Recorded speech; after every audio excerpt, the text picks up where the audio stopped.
Mahilig ba po kayo kumain sa hating gabi, kumain ng gabing-gabi na, tinatawag na midnight snack o late night snack? Ayan na. So, ano masamang epekto sa katawan? Paano natin maiiwasan to o pwede ba naman? Ano rin ang best time kumain ng hapunan, dinner? Ito, ang best time kumain ng dinner, 6 p.m. hanggang 8 p.m.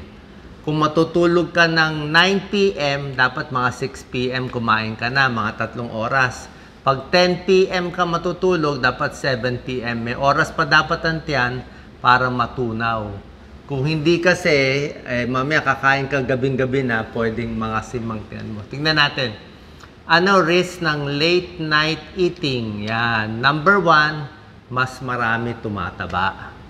Yung mahilig kumain mula 11 p.m. hanggang madaling araw, nakita nila, ang dami ng kain, 500 calories more compared sa ibang tao. At dahil dito, mas bumibigat sila. Study to sa American Journal of Clinical Nutrition. Kasi matutulog ka na eh. Dinagdagan mo pa ng pagkain, mas tumataba. Number 2, ito animal studies pa lang, pero parang hindi maganda sa memory at sa pag-iisip. Animal studies to ginawa sa University of California, Los Angeles. Sa mga daga to ginawa. Nakita nila, mas mahina yung memory function ng mga pag pinapakain sa gabi. Yung madaling araw na, sabihin yung matutulog na. Number 3, pwede magkaroon ng eating disorder. Ito yung tinatawag na emotional eating. Na hindi ka naman talaga gutom sa gabi, hindi ka naman gutom sa madaling araw, gusto mo lang kumain. At ang problema din dito, kung pagod na pagod ka, minsan hinahanap mo yung unhealthy foods at mas marami pa, pinipili mo to. Kung kailan pa madaling araw, yun ang kakain ka ng puro matataba, puro tsokolate, puro high calories. Number 4, syempre mag-GERD ka talaga. Gastroesophageal reflux disease. Mag-a-acid talaga. Hahapdisik mura mo. Kasi nga, tulad na sabi ko, 2 to 3 hours before sleeping, dapat yung huling kain mo. Ay kung kumain ka ng alas 12 ng madaling araw, tapos hihiga ka na. So, mag-GERD ka. Nakakagulat, pero ako may GERD ako. Sa Amerika, up to 25% ng tao may GERD. So, marami may GERD. Yung paghiga mo sa gabi, like kagabi, medyo, pag na-stress ka, mag-GERD ka rin. Parang may malapot na laway, may ma-acidic, maasim dito. Dito. Umaakyat yan. Tapos nagbaburp ka, masakit pa ang tiyan mo, mahapdi, hindi ka mapakali, di ba? Hindi mo alam kung, kaya dapat, 2 to 3 hours before sleeping. Hindi ka rin makakatulog. Yan ang problema, okay?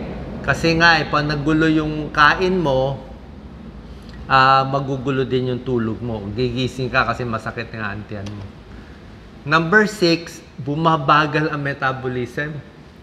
Maganda kasi pag kumain tayo ng hapunan, sabi ko nga, dapat bigyan ng oras yung tiyan natin tunawid. Digestion, mahalaga. Ito, hihiga ka na eh. So, mabagal na metabolism mo, hindi ka na gumagalaw, nakahiga ka pa, hindi matutunaw yung kinain mo, may impatcho pa tayo. Ayan, no? Doc Lisa, focus natin konti. Metabolic changes from eating. Pag early dinner, yung normal, 7 p.m. kakain, okay ang blood sugar mo, okay ang triglyceride mo, okay ang dietary fat breakdown, okay ang stress level. Pero pag kakain ka ito, alas 12, alauna, 2-3, madaling araw, yan, tataas blood sugar, tataas ng triglyceride, at papangit din yung pagtunaw ng taba. Kaya mas tumataba. Ano magagawa natin? Ganito. Okay? Ito ang problema natin. So, ina-adjust natin yung kain.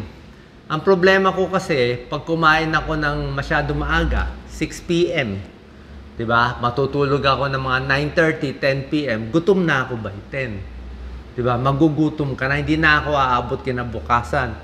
So, pwede mo gawin, kumain ka konti ng 6 p.m. Tapos yung kalahati, nagtitira pa ako konti. Pang mga 7, 7:30, doon ko kinakain yung mas konti. Para at least umabot ako hanggang next day. So, parang small frequent feeding ginagawa ko. Tapos, tingnan mo rin kung kailangan mo ba talaga kumain ng marami. Nagte-training ka ba? Nagja-jogging ka ba? Nagwa-weightlifting ka ba? Kung talagang nag-exercise ka, pwede ka naman kumain ng marami. Or kung alanganin ka, kumain ka na ng 7 p.m., mga 8 o'clock, gutom ka, pwede ka mag-chamomile tea, pwede ka isang saging, pwede ka mga biskwit konti, para may dagdag kain ka konti. Bali, kasama na yung after dinner snack mo sa pagkain mo. Naka-ready na, pero controlled siya. Controlled ang pagkain mo. Diba? Tips for eating before bed, 2 to 3 hours ang huling kain. May pagkain nakakatulong, saging, gatas, depende sa'yo. Yung iba okay sa gatas, chamomile tea. Ang ayaw natin, yung mga nakaka-heartburn, yan, no?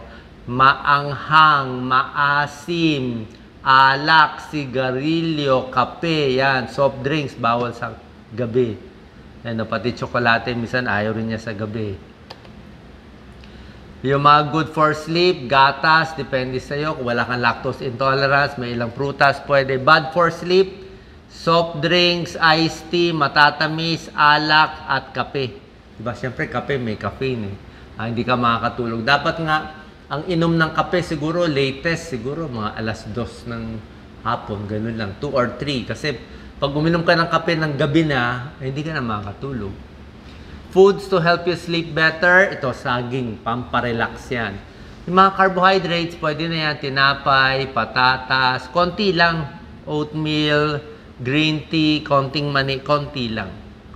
Diba? Ini-spacing natin. Yung gatas, depende po sa tao. May tao okay sa gatas, may tao hindi okay. Ako gusto ko warm. Warm water, warm tea, chamomile tea, mas gusto ko kaysa green tea. Green tea kasi may caffeine eh. Tapos, pag mag-i-snack ka pa sa gabi, dapat alam mo gano'ng karaming calories mo, binibilang. Okay? Alam mo yung calorie limit mo.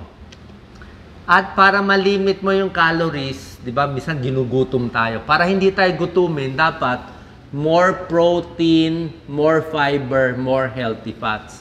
Proteins, siguro may isda, manok, karne, di ba? Mas may protina, mas tumatagal ka eh.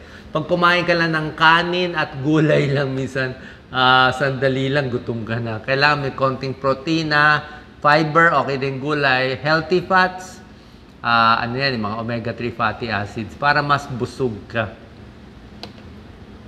Tapos tingnan mo anong best time mo. Sa akin kasi ang kain ko talaga, dati tinatry ko 6 p.m. kumain na, pero minsan di ako maabot ng 6 a.m. eh. Nagugutom ako. So ngayon ginagawa ko, 6 p.m. kakain, pero by 7 o'clock, meron pa akong konting dagdag pa.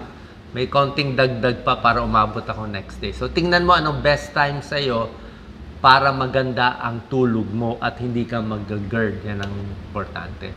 So, ito ulit, yung mga pagkain makakatulong sa inyo. Chamomile tea, oatmeal, nuts, sweet potato, grapes pwede, at bananas. Sana po nakatulong tong video para maiwasan ng pagkataba dahil sa late night eating.